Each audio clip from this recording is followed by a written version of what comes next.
उत्तर प्रदेश की राजनीति में मिल्कीपुर विधानसभा सीट पर होने वाला उपचुनाव चर्चा का केंद्र बन गया है। इस सीट पर 5 फरवरी को मतदान और 8 फरवरी को मतगणना होगी।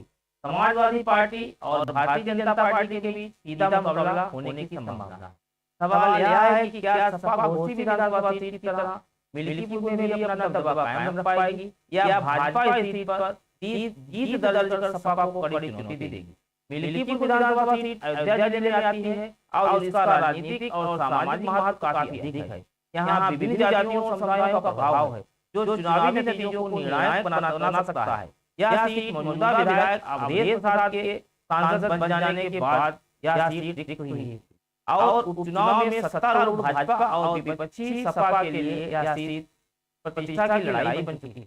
समाजवादी पार्टी ने पूर्व विधायक और सांसद अवधेश प्रसाद के बेटे अजीत प्रसाद को मैदान में उतारा है, लेकिन अभी तक भाजपा ने इस सीट पर अपने पत्ते नहीं खोले हैं। प्रबल दावेदारी के रूप में पूर्व विधायक बाबा गोरखनाथ, जिला पंचायत सदस्य चंद्रबाबू पासवान व पूर्व विधायक रामू मुलजर के नामों की चर्चा है। वहीं इस सीट पर लगभग 2 दर्जन से अधिक लोगों ने अपने नाम पार्टी को भेजे हैं।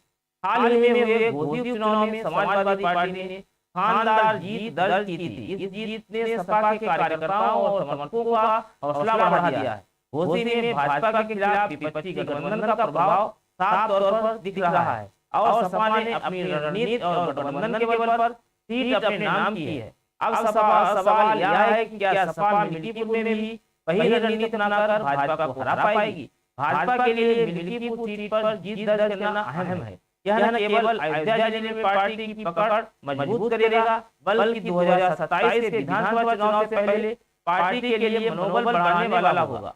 भाजपा अपने विकास कार्यों और केंद्र की योजनाओं को जनता के सामने रखकर वोट मांगने की तैयारी में है। इसके साथ ही पार्टी जातीय समीकरणों को साधने की भी कोशिश करेगी। सपा के लिए मिल्कीपुर सीट पर जीत घोसी के प्रदर्शन को दोहराने जैसा होगा।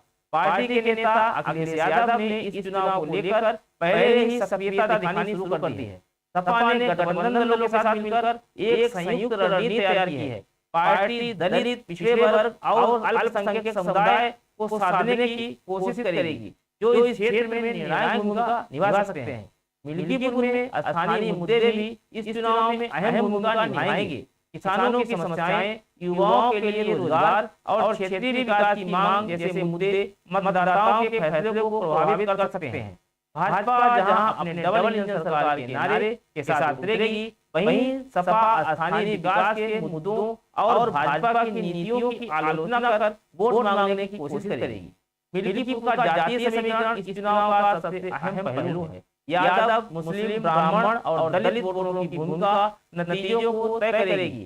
भाजपा जहां सभी जातियों को साधने की कोशिश करेगी, वहीं सपा अपने पारंपरिक वोट बैंक को मजबूत करने पर ध्यान देगी। घोसी की जीत सपा के लिए एक बड़ी उपलब्धि थी, लेकिन मिल्कीपुर का समीकरण अलग है। भाजपा की जमीनी पकड़ और सपा की रणनीति के बीच यह देखना दिलचस्प होगा कि मतदाता किसे